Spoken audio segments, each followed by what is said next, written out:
Have you ever been in that situation where, you know the English words, you really feel like you're saying them correctly, but the person you're talking to just looks, well, puzzled? Oh, yeah. It's so It frustrating. really is, Yeah. especially when you've put in all that hard work learning. So, welcome to the deep dive. Today, we're going to tackle a really common challenge, actually, one that a lot of you have written in about, Just why your English pronunciation might not be quite as clear as you'd like, and maybe more importantly, what you can actually do about it. We've got some great material here, really practical stuff focused on, taking your pronunciation up a notch. it's a challenge we definitely see all the time. And often it's not really about knowing more words or grammar rules, is it? It's more about tuning into those like subtle sound shifts and the rhythm, the music of native English. Hmm. And what's really interesting about the sources we're looking at today is how much they focus on doing, Hmm. on actively training your ear and, well, your mouth. Exactly, active training. And to guide us through this kind of sonic landscape, we have our expert here, ready to unpack these techniques and help us really hear what's actually going on. Happy to dive in. So for this deep dive, we're focusing on what our source pinpoints as like the number one technique for improving pronunciation. Which is shadowing. Shadowing, yeah. We're going to listen really closely to some real examples of native English speech, almost like, I don't know, sound detectives. Huh. I like that. Sound detectives. Yeah, breaking down why they sound the way they do and how you can start to, well, copy them effectively.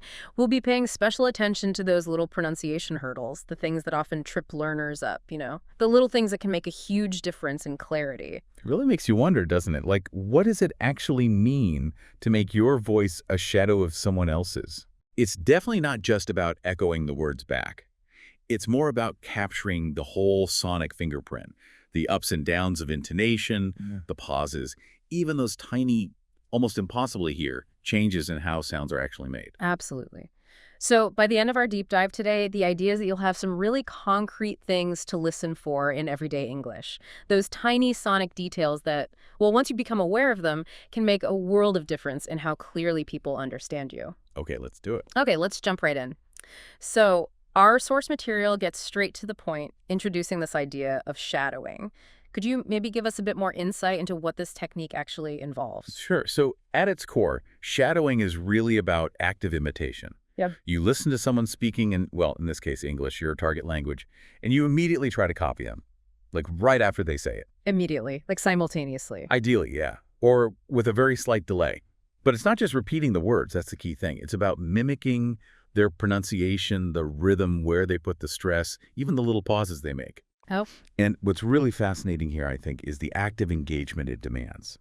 It totally transforms listening from just passively taking sound in right. into this really dynamic exercise for your speech organs, your tongue, lips, everything, and also for your brain's auditory processing. Right. Our source is super clear on this. You absolutely have to speak out loud. Just hearing the sounds, it isn't enough. You need to get your tongue, your lips, your whole vocal system involved in trying to actually recreate those sounds. Exactly. You got to feel it. Yeah. And there's a fantastic resource that kind of goes hand in hand with this. Our source mentions a free PDF worksheet. It's got all the example sentences we're going to look at today, plus downloadable audio clips, so you can listen and practice anytime. Oh, it's brilliant. Yeah. Imagine having that, like the ability to just immerse yourself in these specific sounds and practice making them yourself, wherever you are. On the bus, doing dishes. That's a really powerful combination Hmm. because repetition, but repetition done mindfully, focused on specific details, that's absolutely fundamental to language learning. Mm-hmm. Having those downloadable audio clips lets you revisit these exact moments of native speech and really dissects them and then try to reproduce the nuances we'll be talking about. Yeah, dissecting sounds, like our detective work. Exactly. Think of it like this. Focused repetition helps build new neural pathways, Yeah. right? And it strengthens the motor skills involved in speaking. Mm-hmm. If we connect this to the bigger picture of learning any skill, it's kind of like a musician practicing scales. Okay, yeah. It might seem basic, maybe even a bit boring sometimes, but it builds that crucial foundation for more complex performance later on. That makes a lot of sense. Okay, let's get our ears tuned then. Let's dive into some real examples. Our source starts by looking at a little snippet of conversation with someone named Carla. The first sentence we're going to dissect is this one. This started a very sustainable practice that has lasted hundreds of years, and it's still there today. Let's just have a listen to that once through. Okay. Audio plays. This started a very sustainable practice that has lasted hundreds of years, and it's still there today. Okay. So even in that, relatively short sentence, there's already like a microcosm of common English pronunciation patterns happening. Right. It really highlights how spoken English often deviates in these subtle but pretty significant ways from how the words might look on paper or how you'd say them in isolation. Absolutely. Okay, let's zoom in on the very first word she says, started. Now, what's one of the first things that might jump out at you or that you should listen for about how Carla pronounces this word? Okay, well, one of the key things to notice, and this is super common in American English, is how the T sound right in the middle of started, because it comes between two vowel sounds, the R and the E. Mm-hmm. It often softens. It changes to a sound that's very, very close to a D sound. Sometimes people call this a flap T or a tap T. A flap T, okay. And also the ED ending, when it comes after a T or a D sound, it's pronounced as a separate syllable, like aid. So putting that together, started, can often sound very much like started when spoken naturally. Started, huh. That's actually a really helpful way to hear it. It's almost like the two syllables are blending together, but with that soft D sound right in the middle. Exactly. Could you maybe say started with that softened T sound for us, just so we can hear it clearly? Sure. Started pronounces with flap T, Yeah. started. You can hear how that middle consonant isn't a sharp, distinct T, like started. It's much closer to a quick D start. Yeah, definitely. And this key to D thing, this flap T phenomenon, it's incredibly common in spoken American English. It really contributes to that smooth, connected sound of the language. Honestly, once you start paying attention, you'll hear it everywhere. Okay, I'll be listening out for it. Started. Got it. All right, the next word our source directs our attention to is sustainable. This is a longer one, a few more moving parts here. What should we be listening for in its pronunciation? Okay, sustainable. If we break it down phonetically, it's something like sostentoso. Now, what's interesting to note here, especially for learners, are those initial vowel sounds. With su at the beginning? Yeah. Instead of a strong, clear vowel there, like s with a strong oo, you often hear a much softer, reduced vowel sound. It's the schwa sound, the sound like the A in bout. Ah, the schwa, the lazy vowel. Exactly, the lazy vowel. So it's more like sostintoso, with that unstressed, almost lazy ooh sound at the beginning. And also, it's important to pay attention to where the emphasis falls. Right, the stress. Yeah, it's on the second syllable. Yeah. Sustainable. Sustainable. Sustentio and sensual. Sustentual. Okay. It does feel much more relaxed, less pronounced at the start when you say it like that. Sustentano. All right, let's move to the little phrase, the has. It's short, but our source says there's a subtle point about pronunciation here, too. Yes, well, two things, potentially. First, the word the, when it's not stressed and comes right before a consonant sound, like the H in has. It often takes on a short air vowel sound, like the I in bit. So instead of the longer air sound you might use before a vowel, you might hear or even like has. But the real key here, as our source points out, is actually in the word before has. It's the word that in the phrase, that has lasted. Ah, okay, so that has. What's happening there? It's the stopped T in the word that. Stopped T. Okay, we touched on this briefly, but could you explain exactly what that means? It might be a new concept for some listeners. Definitely. So imagine you're just about to say a T sound. Your tongue moves up to the roof of your mouth, just behind your top teeth, right? But instead of releasing that sound with a puff of air, like T, you just stop the airflow. You hold your tongue in that position very briefly, but you don't actually make the T sound. So no puff of air. Exactly. No release. So that has becomes more like that T has. There's this tiny, almost imperceptible pause or stop where the T would normally be fully pronounced. It's more about getting your tongue in position than the sound being fully formed and released. That's a really good way to visualize it. Like the preparation for the sound is there, but not the full execution. Okay, that has. And then we have the word lasted, which our source suggests has a similar pattern to started. Precisely. Just like started, the word lasted ends with that sequence of a consonant sound, then key, then the ed ending. So that middle T sound often softens to that flapped sound, especially when it's between vowels, or in this case, between the S and the vowel sound in the ed ending, and the id ending itself is pronounced aid. So you might hear lasted sounding quite similar to lasted in natural speech. Again, that quick, soft D sound in the middle. Lasted. Lasted. Okay, I can definitely hear that similarity now. It's that same flap T becoming a D sound. Now, our source also brings up the importance of emphasis and rhythm within the sentence as a whole. Why are these elements so crucial for clear pronunciation? It's not just the individual sounds, right? Not at all. Emphasis is like the highlighting tool of speech. It directs the listener's attention to the most important information in the sentence, the core message you're trying to get across. Right. By stressing certain words more than others, you create this kind of hierarchy of meaning. And rhythm, well, rhythm is the musicality of the language. It's the pattern of stressed and unstressed syllables. A beat. Yeah, exactly, the beat. It gives the sentence its natural flow and cadence. Without proper emphasis and rhythm, even if you pronounce every single word perfectly in isolation, the whole sentence can sound unnatural, maybe even robotic, or just be difficult for the listener to process easily. Okay, so in this sentence, this started a very sustainable practice that has lasted hundreds of years. The words you just emphasized started. Sustainable practice lasted hundreds. Those are likely to get more stress in natural speech. Exactly. They carry the key information. The action, started, the description, sustainable practice, and the duration, lasted hundreds.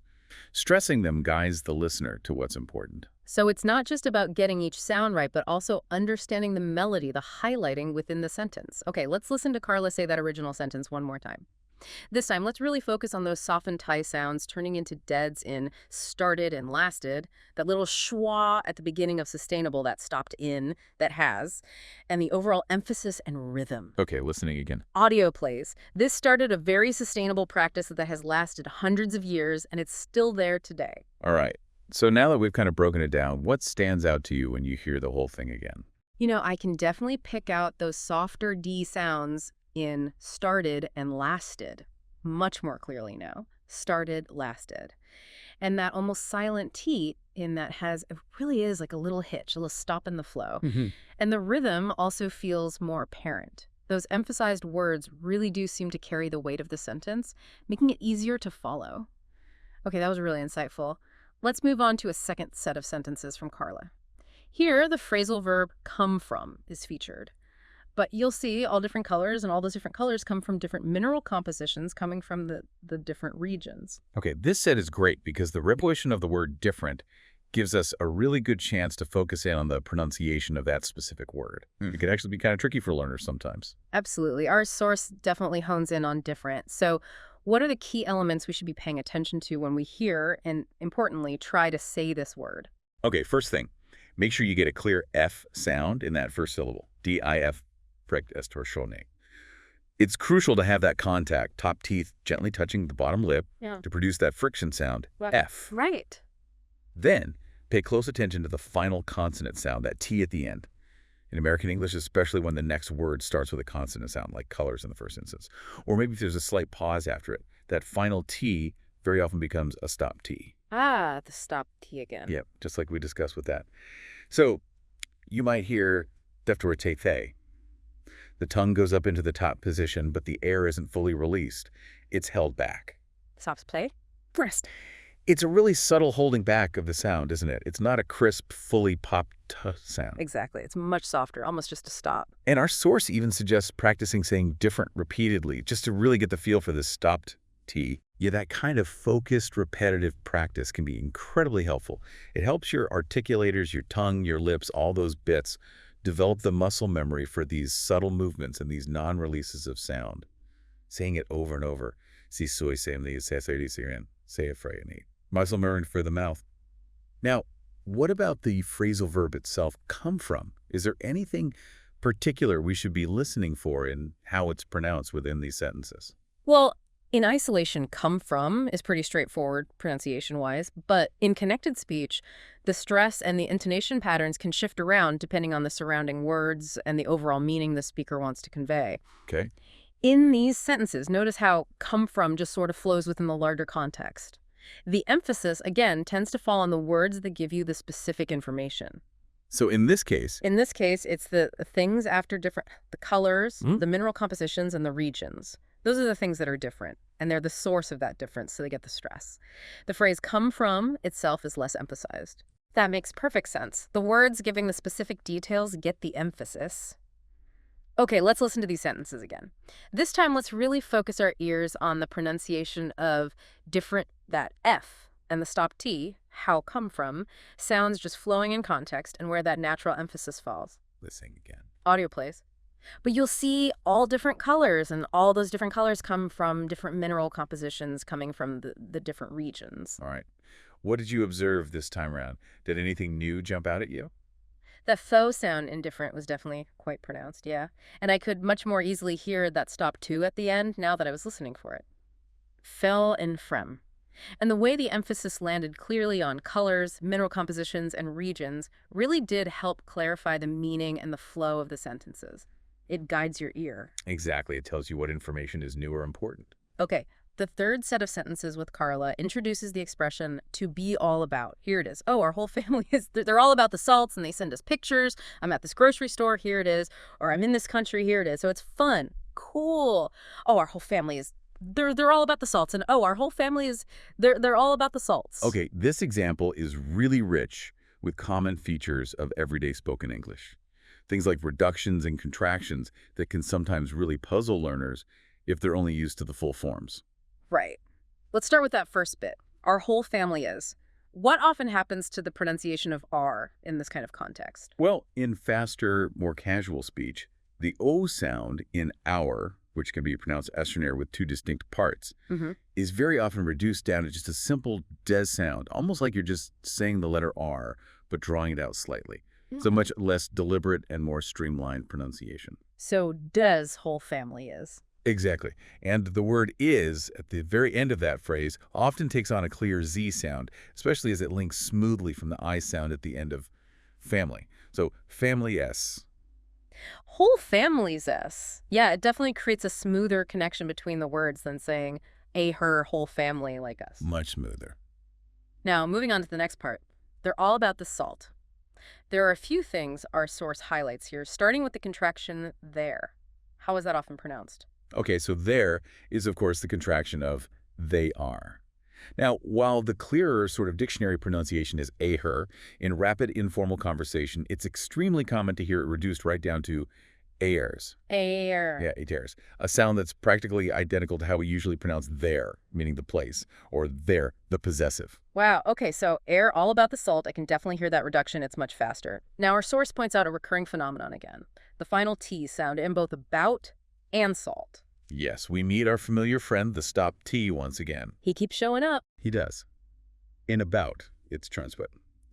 Your tongue moves into the T position, but that release of air is held back. And similarly, with salt, it's stomsen. You get that abrupt stop of the sound right at the end, rather than a fully articulated released T. So it's like the sound is almost just cut off before it fully forms. And our source also notes the specific vowel sound in salt. It's not like salt with an A as in cat, right? That's right. The vowel sound in salt in most American English accents is the vowel. That's the same sound you hear in words like caught or thought or all. It's a broader, more open vowel sound than the A in cat. So stolt. With that sound, okay, I'm really trying to get my mouth to cooperate with these stop TTs. It feels a bit unnatural at first to not release the sound. It definitely takes practice. Your muscles are used to doing it the other way. Right. And our source also emphasizes the natural stress in this sentence. Our whole family is, they're all about the salt. Exactly. Yeah. Again, the content words, the words that carry the main meaning and information naturally receive more emphasis. Whole family, all about, and salt are the key pieces of information the speaker wants to highlight here. They're telling you who and what they're enthusiastic about. Okay. Let's listen to those sentences from Carla again. This time, really focusing on those reductions in our CERN and those stopped T's in salt, that specific or vowel in salt, and where the emphasis naturally lies. Listening closely. Audio plays. Oh, our whole family, they're all about the salts. Oh, our whole family is, they're all about the salts. Okay. What were your key takeaways from listening to that set again? Did those features stand out more? Yeah, definitely. The reduced form of R of as was very noticeable this time, and the R for there really blended in. Those stock T's, well, they definitely contribute to the faster pace of spoken English, don't they? They really do. They allow for smoother transitions. And that distinct faux-al in salt really stood out too, now that I was listening for it specifically. Okay, great examples from Carla. Moving on, our source introduces us to another speaker, Brandy. And the first sentence we're going to analyze from her is this one. So some people try and sell on their own, and sometimes it works, sometimes it doesn't, and then they connect with a realtor.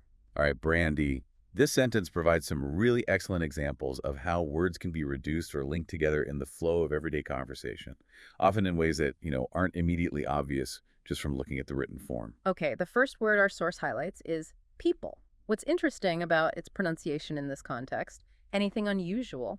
Well, it's about how the syllables work. The EO-vowel combination in people often isn't pronounced as two distinct vowel sounds like P-O-pol. Instead, it frequently reduces, so the L consonant at the end essentially forms its own syllable. This is called the syllabic vowel. Syllabic L. Yeah. So it sounds more like a zamspiel. You might not hear a clear vowel sound between the P and the L. It's almost like the sounds merge together, P, P, P. Got that. Okay. It almost sounds like people, but with that middle vowel sound kind of swallowed or skipped. PPL. Got it. Next, we have the phrase try and sell. Now, there's a grammatical point our source makes here about try and versus try to, but also a crucial pronunciation aspect. That's right. So grammatically, while try to is generally preferred in formal written English, using try and followed by a base verb, like try and sell, is actually a very frequent construction in everyday spoken English. It's very common. Okay, good to know. And the pronunciation. Pronunciation-wise, the word and in this specific context connecting two verbs like this very, very often gets reduced. It can become n, like un, or even just the nasal sound n attaching itself to the previous word. So try and sell can easily become try and sell. Try and sell, right. It definitely contributes to that informal conversational feel, doesn't it? Absolutely. It's much smoother and quicker. Okay, what about the phrase on their own? Our source draws our attention specifically to the pronunciation of the word own. What's happening there? This one's quite subtle. The ow diphthong in own, which is O. Sometimes, in some accents or just in casual speech, it can have a very subtle, almost imperceptible whoa sound right at the very beginning. A wuff sound, like whoa. Sort of, but much, much lighter. It's like a slight rounding and maybe even a tiny bit of pursing of the lips just as you start the vowel sound. It makes it sound closer to own, perhaps with a hint of wah, rather than a very clear, separate an sound you might hear in ouch. It's a very subtle anticipatory movement of the mouth getting ready for the O sound. A subtle rounding. Okay, Owen, I'll try to listen carefully for that little hint of W. And the emphasis in this sentence is noted as, some people try and sell on their own. Yep. Once again, the emphasis naturally falls on the core action and the participants involved who is trying to do what and the condition on their own. It highlights the main point of that clause. Okay, let's listen to Brandy's sentence now. We're focusing on that syllabic L in people, the reduced and in try and sell, and maybe that subtle initial rounding or duggo sound in own. All right, listening Brandy. Audio plays. So some people try and sell on their own, and sometimes it works, sometimes it doesn't, and then they connect with a realtor. Okay. What were your observations after listening to Brandy's sentence? Did those features pop out? That reduced "an" in try and sell Yeah. was quite noticeable, yeah. Try and sell. It flowed very quickly. And I think I can just about detect that little hint of rounding, maybe a tiny W at the beginning of own. It's subtle, though. It often is very subtle. And the way people was pronounced also sounded more compact, definitely without a distinct middle vowel. Peep. P-E-P-L. Okay, the next sentence from Brandy is this one. So for buyers, the buyers don't actually have to pay anything out of pocket. The seller pays the commission. Okay, this sentence is absolutely packed. It's like a gold mine for examples of very common American English pronunciation patterns, especially those involving reductions and the way sounds change when words are connected in speech. A gold mine. Okay, let's start digging. First off, don't. We've encountered this one before with Carla, haven't we? Yes, exactly. Predictably, the final T in the negative contraction, don't, is very frequently a stopped T, don't it? Again, your tongue goes up to the correct position for the tat sound, just behind the teeth, but the air is stopped, not released. Donut. Okay, becoming a familiar friend now, the stock T. What about the word actually? It's got a few syllables, and our source suggests it often gets shortened or reduced in speech. Actually is a perfect example of how multisyllabic words often get streamlined in faster spoken English, while the sort of full, clear pronunciation might be sectaoli, 4 syllables. Yeah. It's extremely common to hear it reduced to esclely, 3 syllables, losing the T, or even further down to just it's escly, 2 syllables. Those middle vowel sounds become much less distinct or can even disappear entirely in rapid conversation. Eskly or sickly. Wow, sickly is quite different. It definitely sounds more streamlined and less formal, doesn't it? Much more common in everyday chat. Okay. Next up is the phrase have to. How does that usually sound? Oh, this is an extremely common reduction that you will hear constantly. Have to, when it means must or need to, almost invariably becomes heft, or sometimes maybe have to in spoken English. Hefty, what happens there? The V sound in half completely disappears. It changes to an F sound. And the word to reduces down to that weak schwa sound, or maybe a weak sa sound. So have to becomes heft. Hefkly or have to. Wow, it's so much quicker and more efficient than saying the full have to, isn't it? Massively. You'll almost never hear have to fully pronounced in that context in casual speech. Good to know. Haft. Now, our source also highlights the phrase pay anything. What's going on there? A couple of things potentially. First, the vowel sound in the second syllable of anything, that initial sound tone often weakens to a schwa sound when it's unstressed and just flowing in the sentence. So Sujin can become more like Sanish, and also you get natural linking between the Y sound magaje at the end of pay and the initial vowel sound in anything, pay anything. That linking can also make that initial vowel in anything seem quite soft or less distinct. Okay. It definitely blends together more smoothly than pay anything with distinct sounds. Finally, the phrase out of pocket has an interesting point about the T in the word out. What happens here? Yes, remember our flap T from started and lasted? The T becoming a D sound. Exactly. When a T sound comes between two vowel sounds, as it does here in out off, between the idithong and the schwa, it very often changes to that soft D sound, the flap T. So out of frequently becomes FEC or even V in American English. But that quick, almost flicking D sound in the middle, outa. Out of pocket. Yeah, it's a very quick, almost gentle D sound in that position. Okay, lots going on in that sentence. And the emphasis is noted as the buyers don't actually have to pay anything out of pocket. Yeah, the emphasis here really highlights who doesn't have to pay the buyers. Yeah. The negation, don't, the lack of obligation, have to, and the condition, out of pocket, meaning directly from their own funds. Okay, let's listen to Brandy's sentence again. We need to focus our ears on quite a lot here. The stop T in don't, those reductions in actually, eki maybe, and have to, looking in vowel and linking in pay anything, and that flap T turning into a D in out of. Okay, concentrating. Audio plays. So for buyers, the buyers don't actually have to pay anything out of pocket. The seller pays the commission. Wow, okay. What did you notice this time as you listened to that packed sentence? The heft for have to really jumped out at me. It was very clear. And that quick D sound in outa was also very noticeable. The more reduced forms of actually and anything definitely made the sentence flow at a much faster, more natural pace than if she'd fully pronounced every syllable. It really highlights how much reduction happens. It really does. It's fundamental to the sound of conversational English. Okay. Our third and final native speaker example comes from someone named Gail. And the first sentence we're going to look at from her is, it's a lot about your vision and being mindful and exploring. And so they kind of weave together in some ways. It's a lot about your vision and being mindful, and it's a lot about your vision and being mindful. Okay, Gail. This example brings together several of the pronunciation features we've already discussed, which is great reinforcement. It really shows how consistently these patterns appear across different speakers in natural spoken English. Yeah, good point. Let's start with the phrase, it's a lot. What happens with the pronunciation of the word lot here? Is it our old friend again? It is indeed. Once again, we encounter the stopped T. The T sound at the end of lot in the phrase, it's a lot, is typically not fully released. It's este. The tongue goes up to the T position, but the airflow is stopped, halted, before the sound is fully articulated. It's remarkable how consistent the stop T is, isn't it? Across different speakers and different words. Absolutely. It's a core feature. Okay. The next part of the sentence is about your vision. Let's break that down. What's happening with about and your?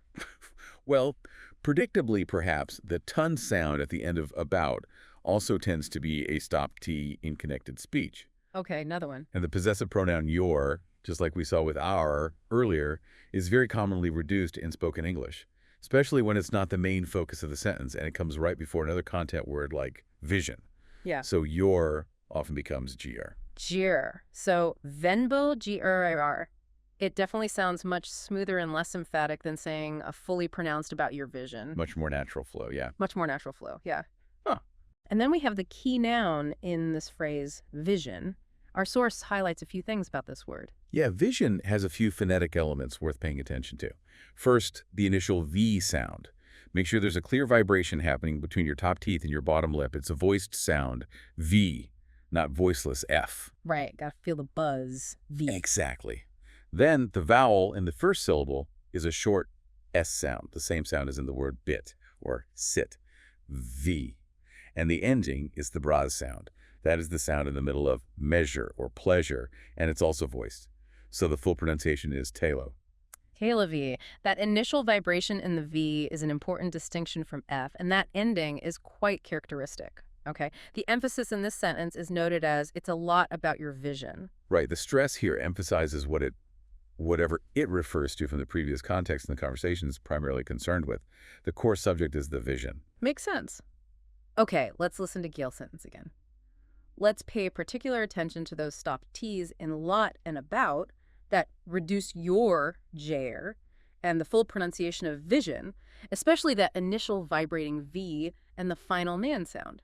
Okay, listening to Gail. Audio plays. It's a lot about your vision and being mindful. It's a lot about your vision and being mindful. All right. What were your observations this time focusing on those specific points? The stop T's in both lot and about were quite clear, yeah. A lot about. And the jer for your really helped the phrase connect smoothly into vision. Mm-hmm. I also paid closer attention to that initial vibrating V in vision and that distinct end ending. It's got a kind of buzzing quality. Okay, the second sentence with Gail is, sitting and I had never sat so much in my whole life. It takes a toll on you. Oh, I knew it was.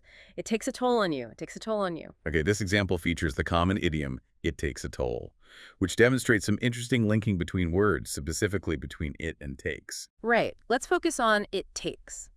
Our source points out a specific way the teat sound at the end of it behaves here when it's followed by takes. Okay, so the T sound at the end of it is, as we've seen many times, often a stopped teak.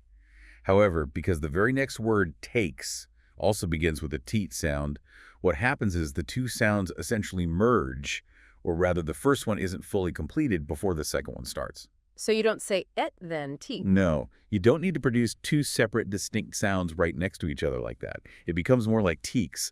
The tongue goes up for the first T at the end of it, holds it, stop, and then releases directly into the teat at the beginning of takes. Ah, I see. It creates a very smooth and efficient transition between the two words. No wasted puff of air in between. Exactly. Very efficient. Now, the phrase a toll on you has some subtle but important variations in the vowel sounds, according to our source. Can you elaborate on that? That's right. It's about the different O sounds. The word toll typically has the O diphthong, the same sound as in the word go or show. Tool. Okay, oh. The preposition on, however, often has the vowel sound, like the O in hot or stop, which can sometimes sound slightly longer or more open than other short vowels. Versus L. Okay.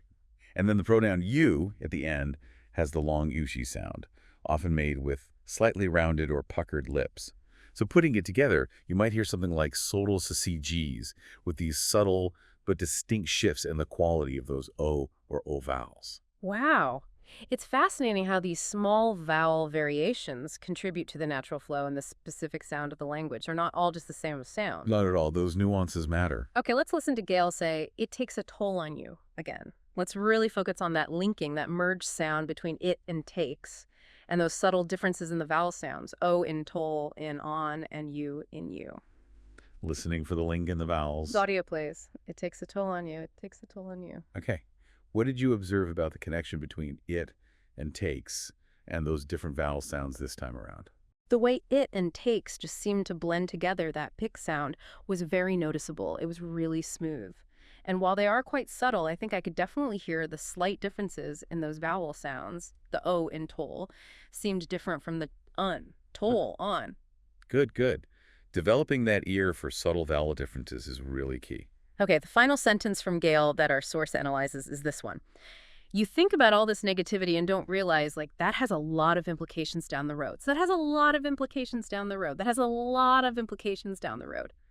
All right, this final example really brings together many of the pronunciation points we've been discussing throughout our deep dive. Stopped sounds, linking, rhythm, and it also introduces a longer, potentially challenging word for learners. Implications. Yeah, implications looks a bit daunting. Okay, let's start with a phrase that has a lot. What's happening with those consonant sounds, particularly the tit sounds in this phrase? Any surprises? No surprises by now, hopefully. We encounter the stopped T again in that AT. The word haze ends with a voiced Z sound, making a smooth transition to the following vowel, A. And then the word lot also features a stopped T at the end, A. So, stopped T, Z sound, stopped T. Exactly. So the whole phrase might sound something like A-T-A, with those held back T sounds creating that sense of connection and flow between the words. Hey T, haze A-T. It's almost like the T sounds are acting like little pauses or connection points rather than fully pronounced sounds, allowing the flow of speech to continue without interruption. That's a great way to think about it, yeah. Now, the word implications, it looks like it could be a bit of a tongue twister for some people. How can we break that down? Breaking down syllable by syllable is definitely the way to go. Implications, phonetically, it's sample can. Okay, 5 syllables. Yep. The primary stress, the main emphasis, falls on the third syllable, A, which has the E sound like in say or make, implications. Got it. Stress on CA. And it's important to get those first two vowel sounds right. They're short sounds, like in sit, I'll call these in playing. Then the stressed syllable psyche. And finally, it ends with the sound. That's the sha and the schwa and simple slosses. Okay. It definitely requires a bit of careful articulation and making sure to put the stress firmly on that third syllable, on CCA. Practice definitely helps with longer words like that. Saying it slowly at first, then speeding up. He stones out. Right. Finally, the phrase down the road has a subtle point about the D sound at the end of the word road. What happens there? Well, similar to the stopped T, the voiced D consonant at the very end of road, especially when it's at the end of a phrase or sentence like this, can sometimes become a stopped D. A stopped D. Yeah. So no release of air, just like the stopped T row D. Your tongue moves up into the correct position to make the D sound, just behind the teeth, similar to T but voiced. But the sound isn't fully articulated or released, particularly in faster, more casual speech. It's a very subtle way to end the word without a hard, distinct D sound popping out. Okay, another one of those almost silent endings. It just kind of stops. Okay, let's listen to Gail's full sentence one last time. We're really focusing on those stop T's and that, and lot, the breakdown and stress of implications, and that potentially stop T at the end of road, and just the overall natural flow. Okay, last listen for Gail. Audio plays. That has a lot of implications down the road. So that has a lot of implications down the road. That has a lot of implications down the road. All right. What were your key observations from this final example, bringing it all together? The consistent use of those stopped T's and that and lot really contributed to the overall speed and flow. Yeah. It just links everything. Breaking down implications syllable by syllable definitely made it much easier to hear the correct pronunciation and where the stress should fall. Implications. Good. And I think I could hear that very subtle, almost silent D at the end of road. It didn't have a sharp ending, road. It just sort of finished. Yeah, it's often just a lack of release. So looking back now at all these examples from Carla, Brandy, and Gail, what are some of the overarching key takeaways? What are the really common pronunciation things happening again and again in natural spoken English? Well, what's truly fascinating, I think, is how interconnected all these seemingly small features really are. They work together to create that natural sound. We've consistently seen several recurring patterns, haven't we? Definitely. There's that softening of the T sound to a flap day between vowels, like in started, lasted, out of. Super common. Yep, the flap T or D. Then there's the very, very frequent use of stopped T and stopped D sounds, mostly at the ends of words or just before another consonant, like in a lot about salt, don't, that, road. Everywhere. Pretty much. Then we saw the reduction of those little function words, the grammar words, like an becoming an or am, have becoming heft, you're becoming jer, are becoming tears, they're becoming air. They shrink down. Right, they get squished. They do. And the way words link together smoothly, like it takes becoming teagues or pay anything blending, that creates a smoother flow. Linking. We also noticed those subtle but significant variations in vowel sounds, depending on whether they're stressed or unstressed, or just the specific vowel quality, like the zem in salt versus the o in toll. Yeah, the vowels shift around a bit. They do. And overarching all of that is the importance of emphasis and rhythm, stressing the key words to convey meaning, and creating that natural musical beat of the sentence. So it's almost as if there's this unspoken set of rules, or maybe tendencies is a better word, that native speakers follow almost instinctively when they talk. Precisely. Cadences is a good word. They're not hard and fast rules you must follow, but they are extremely common patterns in conversational American English. And becoming consciously aware of these patterns is absolutely crucial. Why crucial? Well, not just for improving your own pronunciation and making your English sound clearer and more natural, but also, maybe just as importantly, for significantly enhancing your ability to understand natural, fast-paced spoken English when you hear it, because native speakers will be using these features. That's a really good point. If you don't know these features exist, it can be really hard to decode what someone's saying, even if you know the words themselves. Exactly. It can sound like a blur otherwise. And our source material really emphasizes that shattering this active technique of trying to simultaneously copy native speakers, mimicking them, is an incredibly valuable tool for actually internalizing these very nuances, these tendencies that we've been discussing today. Absolutely.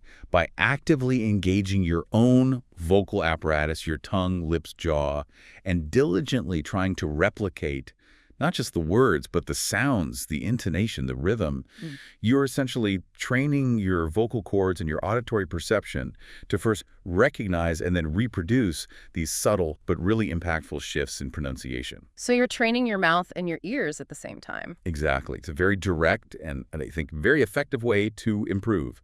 It bypasses just thinking about rules and gets you doing the sounds. So the key then, for you, the listener, is to really start paying close attention, like actively listen for these little sonic details whenever you're hearing English, whether it's podcasts like this one, movies, music, conversations. Listen for the way words seem to melt into each other. Listen for the sounds that aren't fully pronounced. Listen for the rise and fall of the speaker's voice, the rhythm. Yeah, become a sound detective in your daily life. And this really raises an important question for you to consider, doesn't it? Now that you have a better understanding, hopefully, of these common pronunciation shifts and patterns, the flapped in T's, the stop T's, the reductions, the linking. How will this newfound awareness actually change the way you approach listening to English and also speaking English? It's really about developing a more attuned ear, becoming more sensitive to these details, and also developing a more flexible and adaptable mouth, one that can try out these different ways of making sounds. Exactly. It's definitely an ongoing journey, isn't it? It requires mindful attention and consistent practice. It won't happen overnight. No skill does. Well, thank you so much for joining us for this really fascinating deep dive into the nuts and bolts of English pronunciation. It's been a truly insightful exploration. And just remember, consistent practice, developing that keen ear, and really having a willingness to experiment with making these sounds, even if they feel strange at first, those are your most valuable assets on this journey to clearer and more natural-sounding English. That's great advice. So just one final thought to leave you with. Think about just how many times you probably encounter these subtle pronunciation shifts every single day in your interactions with English. Now that you're more aware of them, how will this knowledge empower you? How will it change the way you listen, making you perhaps a more effective listener? And how might it change the way you speak, giving you more clarity and maybe more confidence? Something to think about. Thanks for diving deep with us today.